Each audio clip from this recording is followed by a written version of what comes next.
Hi guys, welcome back to E3. Today I'm joined by Joel and James. Good to meet you guys. Pleasure to be here, thank you. Fantastic, and we're talking Borderlands, the pre-sequel. First of all, what does that mean? Well, so it's a crazy name, we know that, but the pre-sequel means that it takes place before Borderlands 2, but after Borderlands 1. Right, so in between the two games. And what can we expect from the pre-sequel then? What's the story? The pre-sequel kind of highlights the rise of Handsome Jack, basically like his ascent to being in charge of Hyperion, and kind of like sets the stage for, well, really for Borderlands 2. Fantastic.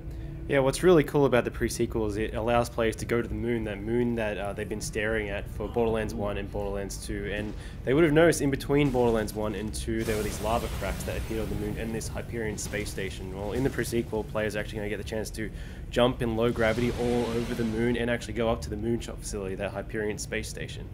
Fantastic. And one of the the key features of Borderlands has always been its amazing kind of co-op gunplay. Can we expect similar and better from Borderlands the pre-sequel? Well, absolutely. I mean, we are expanding upon that gameplay already by adding the cryo, which is an ice elemental. We're adding lasers as a new gun type.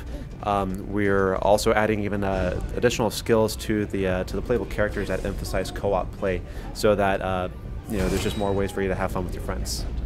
Yeah, one of the really cool skills that you can use with your buddies, when you're playing as Athena, which is one of the new playable characters, you have this kinetic aspect, this shield, which absorbs damage from enemies. Well, there's one skill you can unlock where you can actually absorb it from a friend. So if they shoot towards your shield, you can absorb their power and even elemental power. So before going into a fight, you can really charge that shield up and then straight away throw your shield and take out a bunch of enemies. Fantastic. And you mentioned the new characters there. Can you take us through the new characters, the new classes? Who are we going to get to play as? So we have 4 playable characters. We have Nisha, who was the Sheriff of Lynchwood in Borderlands 2, Claptrap, who everyone knows from Borderlands 1 and Borderlands 2, and Wilhelm and Athena. So far we've been focusing on Wilhelm and Athena in the demos. Wilhelm was obviously like the first big boss of Borderlands 2, and Athena was one of your mission givers in the General Knox DLC. And so we're focusing on them right now. Yeah, so Wilhelm's action skill, he has the ability to spawn these 2 drones. They're called Wolf and Saint. Wolf, he's kind of an attack drone, so he can do missile strikes on people. He can also do a kamikaze attack when he's running out of time. And Saint kind of heals and buffs you. And you can also, when you're going down these skill trees for Wilhelm, the central one is completely focused on him, because in Borderlands 2, he was this giant loader with just a human head on board. And you start out when he's mainly man in this one, and as you go down that skill tree, you can actually select skills that completely change him. So you can give him a robotic arm, and as soon as you choose that skill, he'll actually change. So he's going to visually change and become a badass robot as you level him up. Fantastic. One of the things that's always struck me about Borderlands is the kind of variety and amount of weaponry you've got and the crazy things they can do. How do you guys come up with all this stuff? Do you have to sit down on a brainstorming meeting, and where do all these ideas for all these weapons come from? Well, we always want the players to feel like we're adding stuff to the game. We don't want to just be comfortable with whatever we did in the previous game.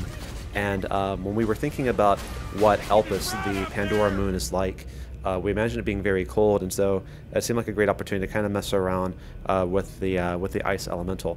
Fun story is actually that Joel's team at 2K Australia really pushed for it, and we at Gearbox initially had some doubts and concerns, because we had kind of dabbled in it before, and it had always kind of had some challenges with it, and just never really kept with it. But they put together a really awesome prototype for it, and we were playing around with it, and we were like, this is awesome. Yeah. The really cool thing about how the weapon system works in Borderlands is if you add a little, you're actually adding a huge amount. So by creating a new weapon type with the lasers, there are the different manufacturers which give you beam lasers and bolt lasers, and different reload attributes and everything. So that combined with all the other weapons and manufacturers already adds thousands, and then adding the cryo, which allows you to freeze and shatter enemies, it adds thousands more.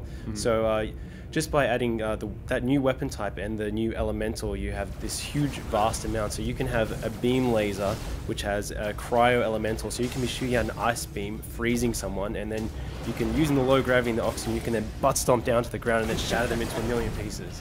Amazing stuff. Now, finally, just to wrap up then, we're seeing the Borderlands world kind of really kind of expanding now. We have Borderlands 1, and we had number 2. We've got the pre-sequel. We've got Borderlands 2 coming to Vita. We've got Telltale Games making their Tales from the Borderlands series. How exciting is it for you guys to see the world of Borderlands just growing and growing and expanding like that?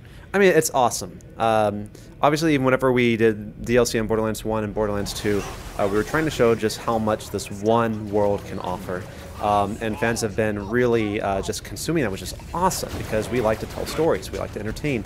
And then working with Telltale has been really exciting because they have their own stories that they want to tell on this planet. And now that we're even going to the moon, it's an entirely new environment that we can explore in as well, which is really great because it allows us to continue to grow as storytellers.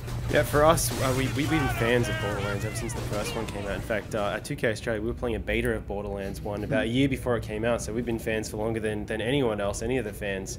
And we've been in Bioshock land for the last 10 years, and to be able to work on a franchise like Borderlands is just awesome for us. It's kind of like, just our ultimate fan game. We have these talented designers and working with the guys at Gearbox, and we really got to bring kind of everything that we learned over the last 10 years working on Bioshock, and then the expertise of these guys to just bring a completely new game, which it has everything that people love and that worked really great about Borderlands, but also feels completely fresh and new with this low gravity gameplay and the new characters and everything.